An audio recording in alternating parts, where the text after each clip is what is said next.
Hello বন্ধুরা, মহাবিশ্বে এমন একটি বিস্ময়কর সত্য আছে যা আপনার মাথা ঘুরিয়ে দেবে। যখন নীল আর্মস্ট্রং চাঁদে বসেছিলেন তখন ওখানে দিন ছিল, কিন্তু অদ্ভুত ব্যাপার হলো তবুও আকাশ কেন এত অন্ধকার দেখাচ্ছিল। আচ্ছা, আমরা যখন পৃথিবীর দিনে আকাশে তাকাই তখন তো নীল দেখায়, কিন্তু অন্য গ্রহে বা চাঁদে আপনি কখনো এমন দৃশ্য দেখতে পাবেন না। কেননা পৃথিবীর চারপাশে আছে 7টি স্তর বায়ুমণ্ডল, যা সূর্যের আলো ধরে রাখে, ছড়িয়ে দেয়, ফলে মহাকাশ আলোকিত হয়। কিন্তু মহাকাশের ব্যাপারটা একদম আলাদা, যেখানে সূর্য আলো ঠিক এভাবে চোখে পড়ে না। এই কারণে চাঁদে আপনি মাটি স্পষ্ট দেখতে পেলেও আকাশ থাকবে একবারে অন্ধকার।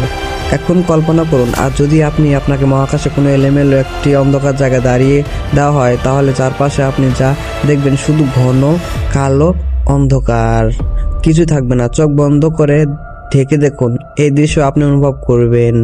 এই তো আমাদের মহাবিশ্বের বিষয়। আরো জানতে চাইলে সাবস্ক্রাইব করে পাশে থাকুন।